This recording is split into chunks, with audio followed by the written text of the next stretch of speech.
Thanks again for joining us on yet another episode of our series, The Catholic View for Women, News and Views for Women from a Truly Catholic Perspective. I'm Teresa Tomeo, one of the co-hosts of this show, along with Astrid Bennett Gutierrez and Janet Morana to my right. And in the next two episodes of The Catholic View, we are going to discuss what we're calling weird science. And ladies and gentlemen, we are talking about weird science indeed, because there's all kinds of things that are happening out there with couples who are trying to get pregnant, and who knows if someone in your family may be experiencing this right now, led down a path, God forbid, of in vitro fertilization. There's also stories out there now about selective reduction. In the next episode, we're looking at how women are being objectified and they're damaging themselves physically, spiritually, economically, through egg harvesting, all kinds of strange things going on. And again, you know, we keep talking about this in this series. Everything keeps going back to contraception and this whole attitude. It's craziness. It is.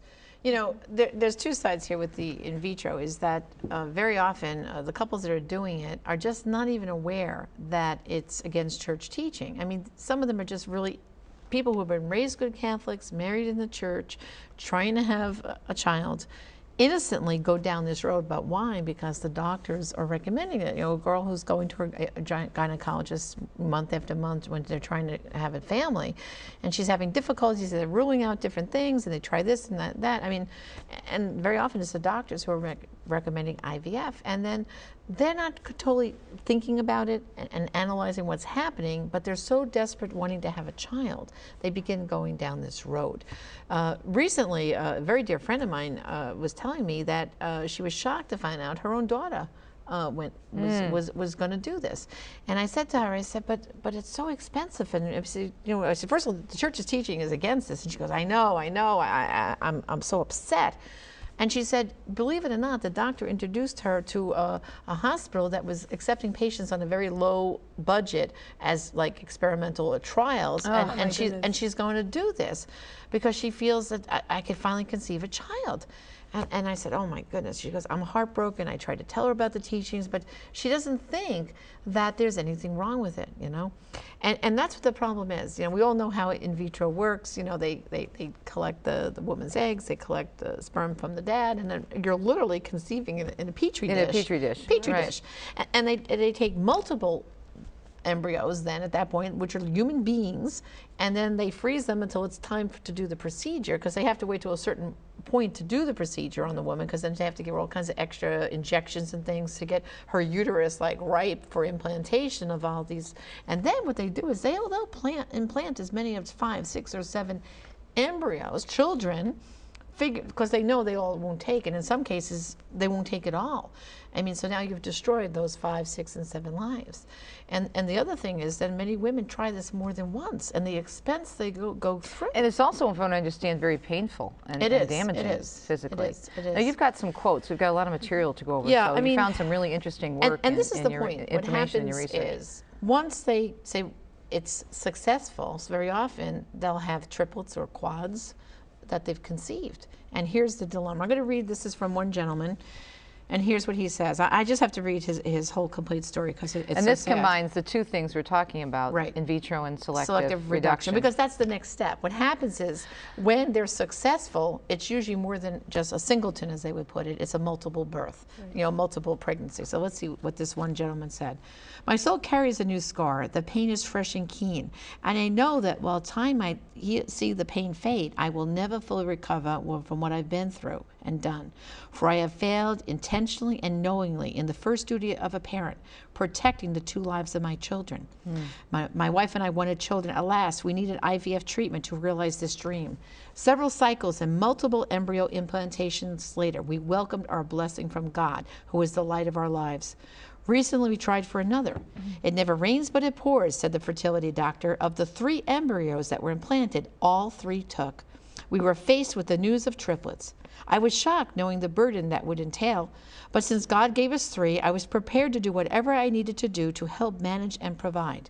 My wife, something snapped. She insisted that we do a selective reduction from 3 to 1, or else she would have a full abortion. She was adamant. She would not carry 3. She would not carry 2. I was presented with a difficult decision. Save one or save none. I chose the former, though I tried on several occasions to convince her to at least keep twins. I failed. We were told point blank by the doctor who would do the procedure that they would inject potassium chloride into the placenta to stop their hearts. We were told point blank that it was painless.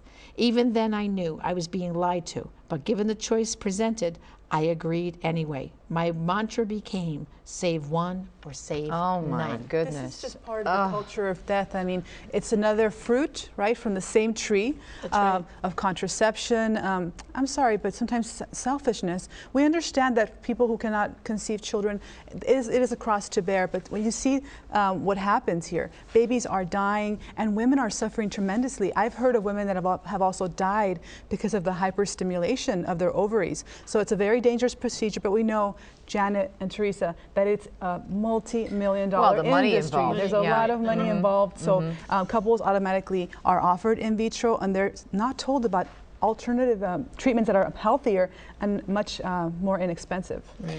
It's frightening to me because this is what the church is talking about in terms of us playing God. And in this case, we really are trying to do that. Yeah. I mean, just awful. Right. And you know, as of course, Teresa, I'm a mother of twins myself, and I remember what it was like. I had a 23-month-old child when my twins were born. So you can imagine, you have one and then you find out suddenly having twins. And I didn't find out till my 9th month, but this is before ultrasound came into play. I remember feeling anxious and upset, like, oh my goodness, how am I going to take care of 2 babies? But never in the world did I ever think that I would want one of them taken away and only deal with one, you know. But but I can understand that panic sets in when you hear it's a multiple birth, or you know, that you're carrying. But no way. But here's another example. Listen to this woman. As Jenny lay on the obstetrician's examination table, she was grateful that the ultrasound tech had turned off the overhead screen. She didn't want to see the 2 shadows floating inside her.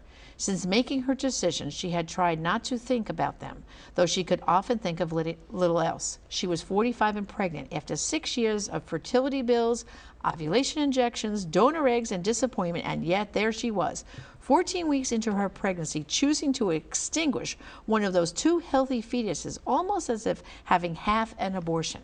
As the doctor inserted the needle into Jenny's abdomen, aiming at one of the fetuses, Jenny tried not to flinch, caught between intense relief and intense guilt. Now, that was an article that was written, it was in Weekend New York Times Magazine. It was. Yeah. And if you remember, I You were at my house. I was at Yeah. Teresa's house. I read this article, and of course, being a mother of twins, I like screamed. I said, I can't imagine this. I can't imagine this. Having 2 children inside of you and laying there, like she's saying, and knowing that one is deliberately being killed. And remember, we were talking about that article. What was so frustrating about it is that they were trying to present, and you know, the New York Times, being so balanced. And So see, in our balanced. day and age now, we have this option. That's right. For women and For for women. families, and it's okay, you know. And it's another just attack on the weird unborn. science, as we're It talking is. about It today. is. We're going to take a break. We have a lot more material to cover. When we come back, we're going to hear from a medical expert and what the church says about these things, and also what is the correct way to approach infertility. It's not that the church is insensitive to this, it's that there's a godly and a proper way to go about this. Stay tuned. We'll be right back for more Catholic View for Women right here on EWTN.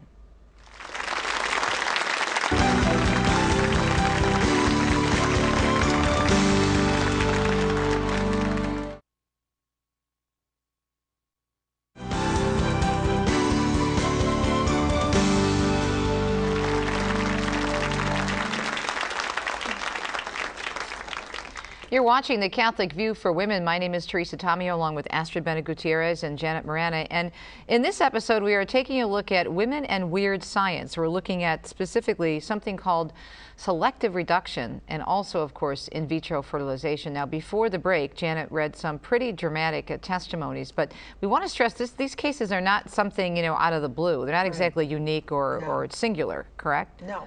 I mean, if you go on the internet, there are actually websites that are like support chat rooms for women who are selective reducing, and this is happening on a daily basis all over our country.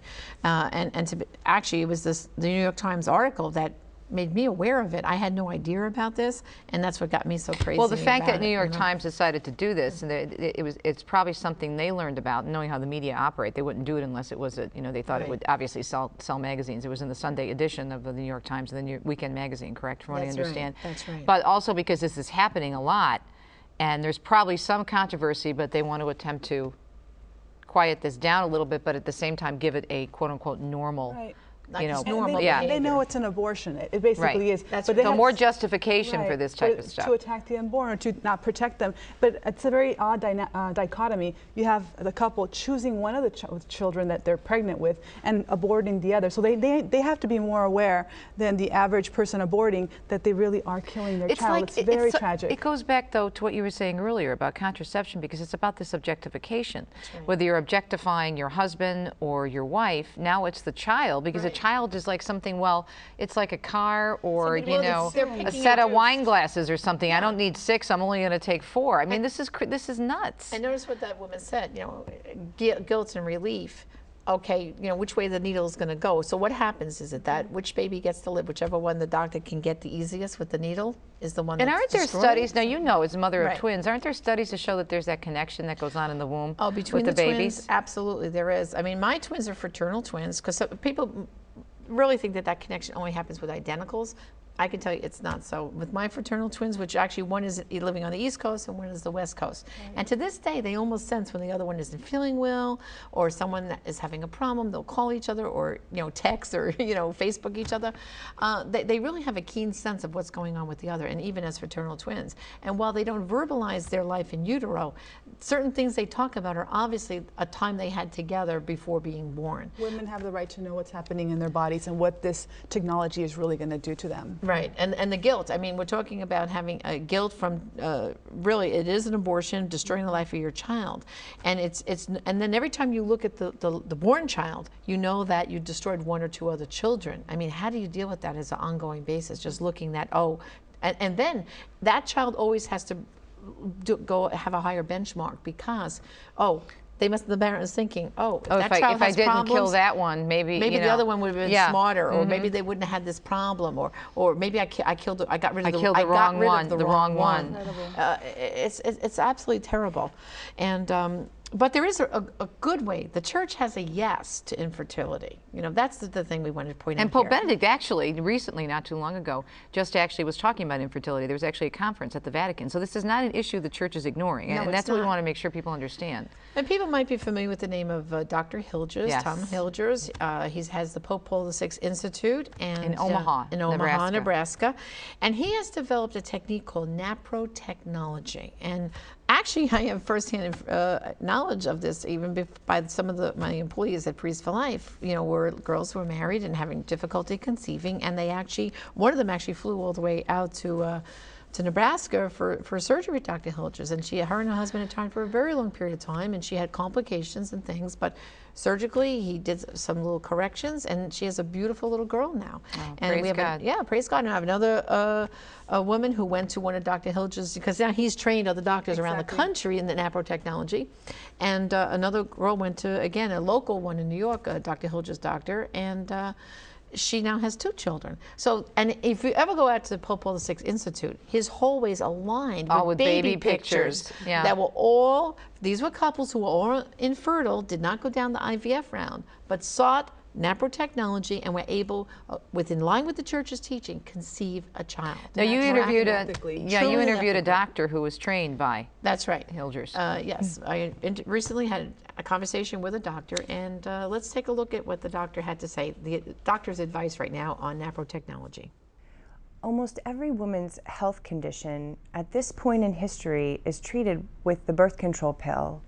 And it's a little bit disturbing if you think about it. What happened when the birth control pill was created was that it gave doctors an easy way out for things like abnormal bleeding, irregular periods, painful periods.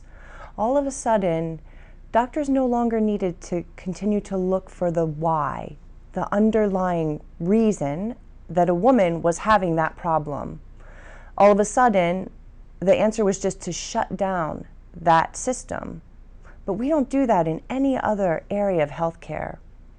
In every other field of medicine, we look at what's causing the underlying problem, we diagnose the condition, and then we treat it using medicine that's meant to restore health and normal function. Now, the Catholic Church gets a bad rap for being anti-woman because they take this position against birth control. And the Church is against it for many reasons. But even if you step back and look at it from a medical perspective, what you see in what the Church has done is that good ethics has actually led to better medicine. So Catholic physicians, unwilling to simply give women a pill that shuts down a normally functioning system, continue to work to identify the underlying cause and then correct it using treatments, whether it's medicines, whether it's natural hormones, whether it's surgery. But all of the treatments are geared towards correcting the underlying problem to restore normal health. So just as an example, many women have irregular cycles. They come at unpredictable times. Bleeding occurs in an unpredictable way. If you go to a regular OBGYN, they're just going to say, here, take the birth control pill. They are not going to tell you that the birth control pill has very real side effects like depression, decreased libido, weight gain. They're also not going to tell women that they have very real risks, small percentage chance risk, but real risk of things like heart attack, stroke, blood clots. You know, you hear these things on the commercials. And they're not going to look for the underlying cause. It's a simple and quick Band-Aid solution. But irregular cycles are very often due to a hormonal deficiency. And by replacing the missing hormone, women's cycles become regular, their mood can improve, their bleeding becomes normal. Women with this particular hormone deficiency will be at risk of miscarrying. And by identifying the problem in advance, we can actually, in many cases, prevent miscarriages before they happen. So these symptoms are a sign of an underlying problem that has other health implications.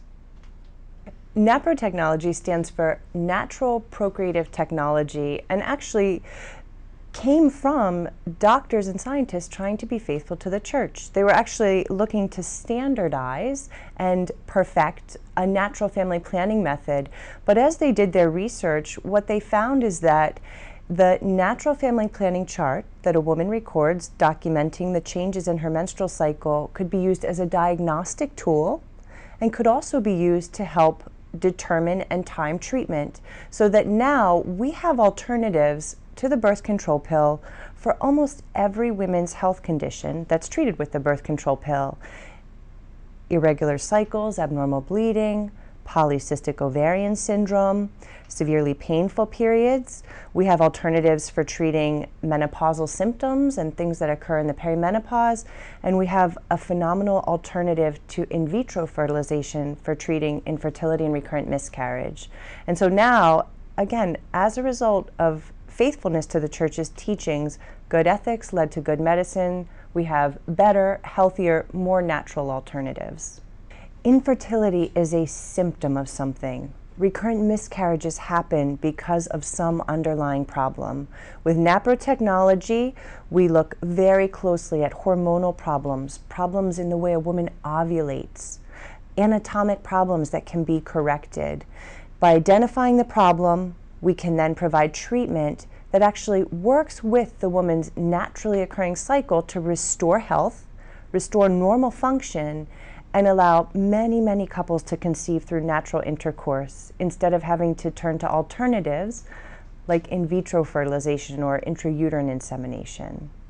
Well, that was very informative, and we'll have information on our website as to how you might find a NAPRO technology trained doctor in your area. But now, Astrid, let's get down to the Church's teaching. I think you had some good quotes for us. Yes, the Catechism does provide the truth regarding this, why the technology in vitro fertilization is so tragic.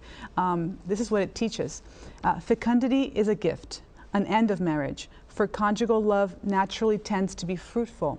A child does not come from the outside as something added, but springs from the very heart of that mutual giving as its fruit and fulfillment. So we see how in vitro and these technologies violate what God naturally designed for marriage. Now, we talked about NAPRO technology, but there are other technologies that are illicit that I want to mention just for clarification for our viewers. So in lieu of IVF, people can consider the following technologies, and this one is, the acronym is GIFT. gamete intrafallopian transfer, and I'm glad we had you read this. Yeah. I've been practicing. And LTOT, which is low tube ovum transfer, which they do not violate what we just talked about right now. It respects the marriage and the marital act the way God designed it. And also, it's better for the woman. That's right. That's what I think is really important. And again, we've been stressing this over and over and over again. Sometimes I feel like I would say broken record, but nobody knows what records are anymore unless they're, you know, over 35. Right, and the truth has been unleashed. Yeah, we see it exactly. in reality shows now. There's a show out, Juliana and Bill, where there's a couple going she's through. She's the entertainment reporter, and Yes. they've been monitoring, following her with her, you know, and it's been really painful from what Very you've been telling me. painful. She ended up in the hospital after her second cycle of IVF. It's very tragic to see the emotional turmoil, the stress on their marriage, and then the deception at the very end. So we're not making this up. This is something couples really are going through, and the secular media is acknowledging as well. In terms of the information, is it getting out there though, do you think? Little by little. But I think the problem is, like I talked about my friend's daughter. Because these, I don't mean to interrupt you, but these articles that you're reading from Right. seems to endorse it as opposed to trying to shed light on this topic. Which The New York Times article. Well, yeah, that's what they are. Those articles are really endorsing it. And I think because we don't hear in the pulpit, I mean, when was, did you ever hear a homily on IVF? You know, saying that No. you shouldn't use IVF? So like, that's why my girlfriend was so shocked about her daughter, because she said, I'm explaining to her why it's wrong. She doesn't understand. She goes, show me where the church says, or where in the Bible, or where in the catechism, you know, what they always say. And I think that's the problem. The information, the secular media so saturates the culture, like, oh, this is just another good thing, la, la, la, la, la. And then they look at us because they Right. say, well, you're so pro-life, you know, Right. the church is so pro-life. Why are you Why against would them you having children? against them having children? Exactly. Absolutely not. Objectively speaking here, it's true for the pill and all the contraceptives, and it's true for IVF. It kills babies. It forms human beings to harvest them, to freeze them, to discard them, to experiment on them. That's the reality, is whenever you use IVF, children will die, as it happens with contraception as well. So we know this objectively. Any doctor will acknowledge it. They just twist the language so people don't feel so bad about it. But the reality is that we're dealing with bodies and souls that are lost through this. Right. It's just very, that's why we called this episode Weird Science. Now we do have quite a bit of homework for people, and this is important because there's a lot of information out there, and we want to give you the most recent information and the best websites. And if you're a new viewer to Catholic View, we need you to know that we have a great website, as we just said. It's called the CatholicViewForWomen.com. We have food for thought. We have links there. You can email us. You can like us on Facebook. This will give you an opportunity really to dive a little bit deeper into the topics that we present, especially a topic, you know, such as selective reduction and in vitro fertilization. Janet? Okay, so for our homework, again, on the website, there will be links to the following two documents, Donum Vitae and also Dignitatis Personae. And also we'll have the catechism, quote that Catechism 2373 to 2379 that Astrid quoted from. And these things need to be delved in deeper. We'll have discussion questions up there for them. And also, too, I think we need to turn to our Blessed Mother. And as you know, with the series, we have our Madonna of the Kitchen. Mary is the model for us, really.